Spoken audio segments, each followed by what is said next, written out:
शुभ प्रभात।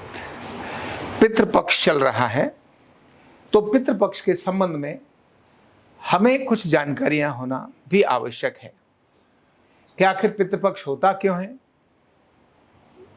करना कैसे चाहिए और पितृपक्ष का महत्व क्या है, पितृदोष क्या होता है और पितृदोष से निवारण क्या होता है।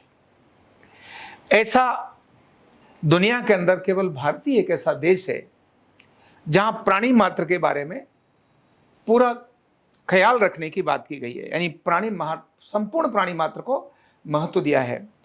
और पूरा विज्ञान जिसके बारे में दुनिया अभी तो नहीं लेकिन कुछ भौतिक निगाहों से पहुंच भी पाए, ऐसा बहुत वर्षों पहले, हजारों वर्षों पहले भारत में अध्ययन हो चुका है। जो ग्रंथ जिनको हम बोलते हैं अपने वेद, ये अपने आप में संपूर्ण ज्ञान क्यों बोलते हैं? क्योंकि वो सब भी इनके अंदर है जो आज का विज्ञान, जिसके 1% की बात करूं तो उतना भी उसके पास नहीं है, जिसकी मैं यहां चर्चा करूंगा। महर्षि वेदव्यास ने गरुड़ पुराण की रचना की और गरुड़ पुराण के अंदर पितरों के संबंध में बताया है। वेदव्यास वो जिन्होंने वेदों का संकलन किया, वेद लिखे नहीं, वेदों का संकलन किया। स्वयं गणेश जी भी वहां उपस्थित, माने सभी देवताओं के और जो ऋषियों की जो वाणी थी उसको एक जगह संकलित किया। जैसे हम गुरु ग्रंथ साहिब को कहते हैं ना, उसमें गुरुओं की वाणी है, गुरुओं ने क्या क्या समय पर कहा उसके हिसाब से गुरुओं की वाणी गुरु ग्रंथ साहिब में है। ऐसे ही हजारों वर्ष पहले जो हमारे दिव्य ऋषि थे, उन्होंने जो अपना अनुभव किया, एक्सपीरियंस किया, उसकी वाणी वेद हैं। उन्हीं में से जो उनको संकलित करने वाले वेदव्यास, उन्होंने उन्हीं के आधार पर गरुड़ पुराण की रचना की, जिसमें जीव के बारे में विस्तृत से वर्णन किया है। जीव मतलब आत्मा के बारे में बताया है। और कितनी कल्पना अद्भुत उन्होंने कहा कि जो पूरी ये सृष्टि है, इस सृष्टि की जो संरचना है, इसके अंदर उन्होंने 14 इसके लोक बताए। कितने लोक बताए? और जहां हम रहते हैं इस लोक का नाम है पृथ्वी लोक। क्या नाम है इसका? हमसे यानी पृथ्वी लोक से 6 लोक ऊपर हैं और 7 लोक हमसे नीचे हैं। मतलब हर व्यक्ति को प्रगति करने के लिए भी मार्ग है और दुर्गति तो अपने आप हो ही जाती है। नीचे गिरने के लिए क्या करना? कुछ नहीं करना। प्रगति के लिए यानी चढ़ने के लिए करना पड़ता है, गिरने के लिए कुछ नहीं करना। तो 7 लोक नीचे हैं, पृथ्वी लोक से ऊपर 6 लोक हैं। उन 6 लोकों का जो मैं वर्णन करता हूं, जिनके नाम आपको बताता हूं। तो ऊपर कौन कौन से? तो पृथ्वी लोक है, इसके बाद है पितृलोक, जिसके बारे में अभी हम बात करेंगे, पितृलोक। फिर है स्वर्ग लोक, यानी पितृ अपने लोक से छोड़कर स्वर्ग लोक चले जाते हैं। इसके बाद है जनलोक, महलोक, तपोलोक और ब्रह्मलोक। ब्रह्मलोक यानी जहां आत्मा उस स्थान पर विचरण करती है और उसके बाद में कहते हैं उसको पुनर्जन्म नहीं होता। स्वर्गलोक के बाद भी पुनर्जन्म होता है, तभी देवता लोग फिर से जन्म लेते हैं। जो नीचे हैं धरती से, यानी जो हमारा पृथ्वी तल है, उससे नीचे के जो तल हैं उनमें है अतल, वितल, सुतल, रसातल, महातल और पाताल लोक। पाताल लोक मतलब 7वां लोक, जिसके वर्णन हमारे ग्रंथों में मिलता है कि पाताल लोक के अंदर भी पाताल लोक। और इन सभी लोकों के कोई ना कोई एक नायक होते हैं और देवता होते हैं। इन्हीं देवता और नायक जो उसके होते हैं, उसके वो प्रमुख होते हैं, जो भगवान की इच्छा से सृष्टि के अनुसार वो वहां पर संचालित करते हैं। तो पृथ्वीलोक और इसके ऊपर आया कौन सा लोक? पितृलोक। जब व्यक्ति की मृत्यु हो जाती है, शरीर जब वो छोड़ता है, तो उसके कर्मों के अनुसार उसके लोक डिसाइड होते हैं, उसका शरीर डिसाइड होता है, वो किस शरीर को धारण करेगा, वो किस लोक में जन्म लेगा, ये सभी निश्चित किया जाता है।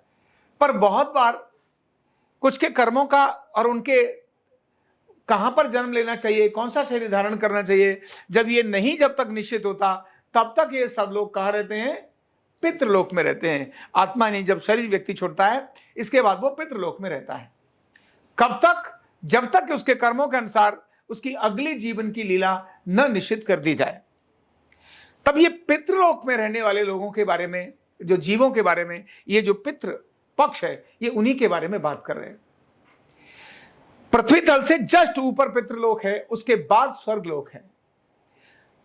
तो पितृलोक में जो पितृ रहते हैं, यानी जिनकी मृत्यु हो गई, अनेक प्रकार से मृत्यु हो सकती है, एक्सीडेंट से मृत्यु हो सकती है, किसी और से मृत्यु हो सकती है, तो ये सभी पहले जाते हैं पितृलोक में। जैसे कहीं भी जैसे भर्ती होती है ना किसी चीज की, भर्ती होने के बाद में डिसाइड किया जाता है भाई आप इस काम पर जाओगे, आप इस काम पर जाओगे, आप उस काम पर जाओगे। लेकिन कुछ लोगों के जब तक विभाग नहीं निश्चित होते तो उनको एक जगह पर, पर्टिकुलर जगह पर रखा जाता है।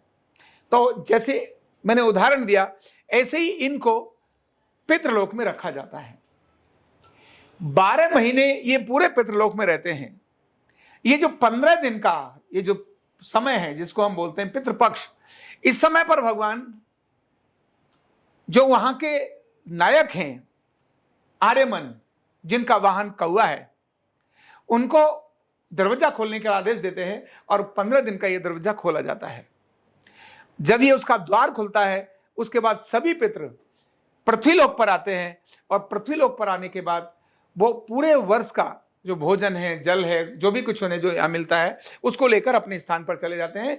लेकिन तब वो अपने उन संतानों के पास आते हैं जहां जिनको उन्होंने जन्म दिया था, जो उनकी जैसे सगे संबंधी हैं, क्योंकि वही तो उनका तर्पण करेंगे। यह जो व्यवस्था है यह केवल काल्पनिक नहीं है।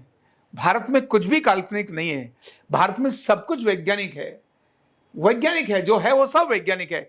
इसीलिए भारत में ही कहा गया है व्यक्ति मरने के बाद पुनर्जन्म लेता है। और ऐसी अनेक घटनाएं हमने सुनी है कि उसने पहले, और हम सब जो आपस में संबंध रखते हैं, ये हमारे भी पुराने कुछ कर्म हैं जिसके कारण हम सब जुड़े हैं। मैं आपका गुरु हूं, उसके पीछे भी कोई ना कोई कारण है। आप मेरे शिष्य हैं, मेरे घर के संबंधी, मेरा बेटा, मेरा पुत्र, इवन मेरा एम्प्लॉय भी। कौन एम्प्लॉय कैसा करेगा, ये सभी भी मेरे कारण हैं जो मेरे से जुड़ते हैं। जो मेरे पास आ रहा है ये सब कुछ, हम कहते हैं हमारे पुरुषार्थ, जो मेरे पास आ रहा है, पराक्रम तो चाहिए लेकिन प्रारब्ध भी है, मेरे कर्मों के कारण भी मेरे पास आता है। लेकिन अब जो मैं कर रहा हूं ये मेरे को आगे जाके मिलेगा। तो इसीलिए वो जो आत्माएं हैं वो अपने सभी जितने संबंधी हैं उनकी तरफ बड़े भाव से देखती हैं कि अब इनसे हमारे को भोजन मिलेगा। आती हैं, वो देखती हैं उनकी तिथि, जिस दिन उन्होंने ये शरीर छोड़ा था उस दिन उनके अपने स्वजन उनके बारे में उनका स्मरण करते हैं, उनका आह्वान करते हैं, आह्वान रिसीव करते हैं। रिसीवर्स, जैसे रिसेप्शन पर किसी को रिसीव ही नहीं करोगे, आंखों मिलाओगे ही नहीं, तो वो आपको क्या मानेगा, आपको गलत मानेगा, आप बहुत बदतमीज हैं, आपको तरीका नहीं आता। और रिसीवर्स आंखों से जैसे देखा, अरे आओ आओ आइए, कोई भी हो, आओ बैठो पियो पानी, बस इतनी बात बोल दो, सामने वाला आपका हो जाता है। तो पितरों का आह्वान करता है और उनके बारे में तर्पण करता है। तर्पण की एक विधि उन्होंने वर्णन की है कि उसी प्रकार से वर्णन किया, मतलब तर्पण किया जाता है, उनको भोग लगाया जाता है, जैसे मर्जी नहीं लगाया जाता, लेकिन फिर भी हमारे ग्रंथों में कहा गया है कि तर्पण की विधि में दान, दक्षिणा और भोजन, ब्राह्मण को भोजन कराना चाहिए। जो अच्छा संपन्न व्यक्ति है वो 11 से 21 ब्राह्मण का भोजन कराए, जो व्यक्ति सामान्य है, मध्यम है, उस प्रकार का है, वो 1 से 5 ब्राह्मणों का भोजन कराए। क्योंकि ब्राह्मण के शरीर में ही, ब्राह्मण के ऊपर सवार होकर ही वो आकर वो ग्रहण करते हैं। अलग अलग रूप से उनका ग्रहण करने का तरीका है। वायु के द्वारा ग्रहण करते हैं, अग्नि का द्वारा करते हैं, व्यक्ति के द्वारा ग्रहण करते हैं। ऐसे उनका ग्रहण करने का अलग अलग तरीका है जिसे वो ग्रहण करते हैं।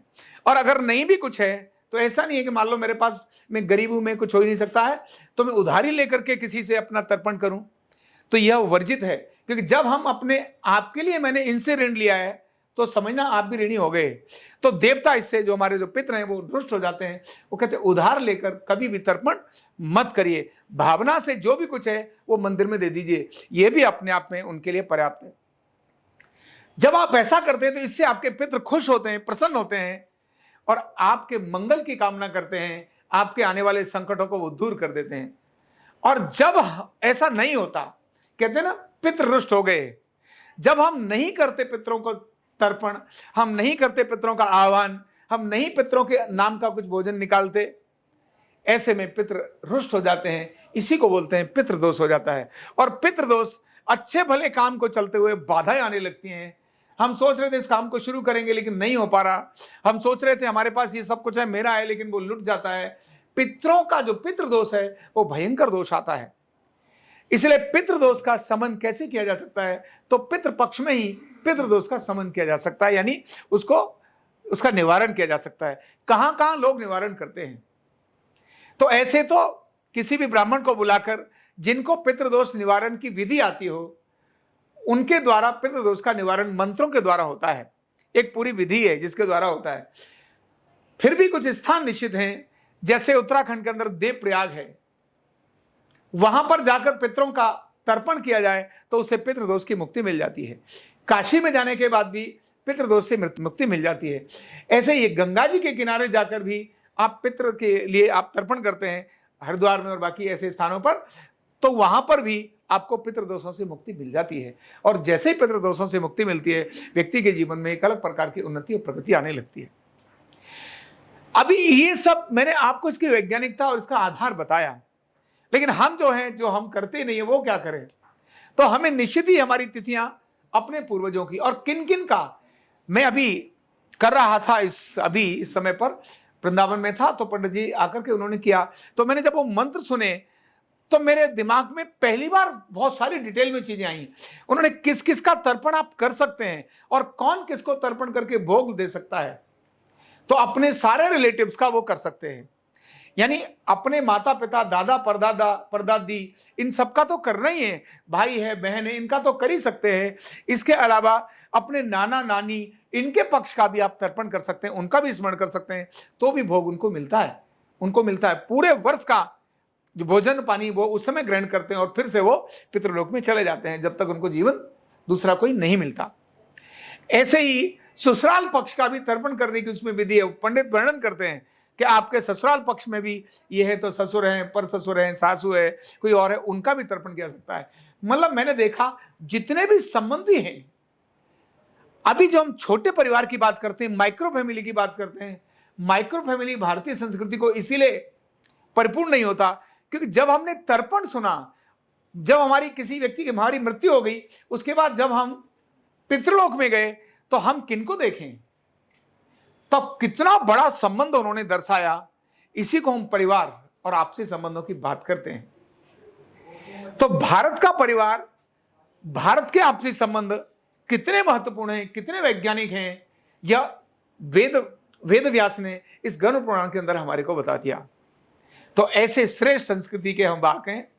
अपने पूर्वजों को हम हमेशा स्मरण करें, उनको नमन करें। हम उनकी तिथियों पर हम नहीं भी हैं तो भी सुबह भोजन करते समय, उस समय जब उनकी तिथि है, आप उनका नाम स्मरण करिए, और कुछ नहीं है, उनके नाम का छोटा सा टुकड़ा निकालकर आप कुत्ते को डाल दीजिए, कौवे को डाल दीजिए, गाय को डाल दीजिए। ये तीनों ही पितरों को प्रसन्न करने का कारण होते हैं। ऐसे ही आप मंदिर में दे दीजिए। जल सूर्य को चढ़ा दीजिए, पीपल को चढ़ा दीजिए। पीपल को जल चढ़ाना, बड़ को जल चढ़ाना, ये पितृपक्ष में जल चढ़ाने के लिए उपयोगी स्थान है। आप पीपल को जल चढ़ाएं, सूर्य को जल चढ़ाएं, और जो बरगद का पेड़ है उसको जल चढ़ाएं। ये पितृपक्ष के लिए महत्वपूर्ण होता है। तुलसी का जल, पितृपक्ष वाला तुलसी का जल, तुलसी को नहीं चढ़ाया जाता है क्योंकि तुलसी एक ऐसा पौधा है, अगर आप अशुद्ध हाथ से भी छू लेंगे तो वो खत्म हो जाएगा, इसीलिए वो अलग है रखा है। पीपल, बरगद, ये दोनों ऐसे वृक्ष हैं जिनके अंदर हम जल चढ़ा सकते हैं, चढ़ाना चाहिए। तो ऐसा ही है पितृपक्ष। हमारे को उसकी जानकारी होना, हमारे इसके महत्व को जानना, ये हमारे समृद्धि का कारण कैसे बनता है, हमारे संकटों का कारण भी कैसे बनते हैं हमारे पितृ, जब हम इनके बारे में जानते हैं तो पितरों के प्रति श्रद्धा जागृत होती है, पितरों के प्रति रेस्पेक्ट जागृत होता है, उनकी ब्लेसिंग्स। और अंतिम बात बताऊंगा, जो हम यहाँ करते हैं, जो भी कुछ करते हैं, हम भौतिक शरीर में हैं, किसमें है, और भौतिक शरीर से हम बहुत कुछ नहीं कर सकते। हमारी आंखों से ज्यादा तो कुत्ता जानता है। कुत्ता एक ऐसा जानवर है, आप घर में अगर कुछ होने वाली है अनहोनी, तो उससे कई दिन पहले ही कुत्ता रोना शुरू कर देगा। कुत्ते की आंखों में आंसू आना शुरू हो जाएंगे।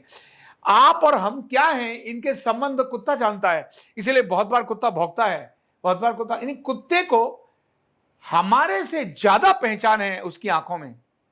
कुत्ता नजदीक की चीजों को, भविष्य को देख सकता है जिनको हम नहीं देख पा रहे। घटनाएं घटने से पहले कुत्ते को पता चल जाती है कि अब कुछ होने वाला है। आपने बहुत बार ऐसा देखा होगा। तो कुत्ता एक सामान्य नहीं है, कुत्ता इसीलिए हमारे परिवार का एक अंग बनाया गया है। यानी कुत्ता एक सामान्य चीज नहीं है। गाय और जिस प्रकार से अंग बनाए, ऐसे कुत्ते को भी हमारे घर का एक सदस्य बनाया है। तो ऐसे हमारी पूरी संरचना हमसे कैसे जुड़ी है, हम कैसे प्राणी मात्र के साथ जुड़े हैं, ऐसी कल्पना हमारे ग्रंथों में हमारे बारे में बताई है। बहुत कुछ है, लेकिन आज इतना ही। बहुत बहुत धन्यवाद। कंधा दर्द, गर्दन दर्द, कमर दर्द, गैस, एसिडिटी, माइग्रेन बहुत सारे रहते हैं, और अगर घुटनों की बीमारी आ गई तो एक एक कदम पहाड़ जैसे लगने लगता है और जिंदगी बोझ बन जाती है। बीमारी की कोई उम्र नहीं है। आरोग्य पीठ लाया है बिना दवा, बिना साइड इफेक्ट के इतनी भयंकर बीमारियों को रिवर्स करने का जबरदस्त तरीका, वेलनेस न्यूरोथेरेपी। तो देर किस बात की, अभी फोन उठाओ, कॉल करो और अपने रोगों से, अपनी बीमारियों से परमानेंट छुटकारा पाओ।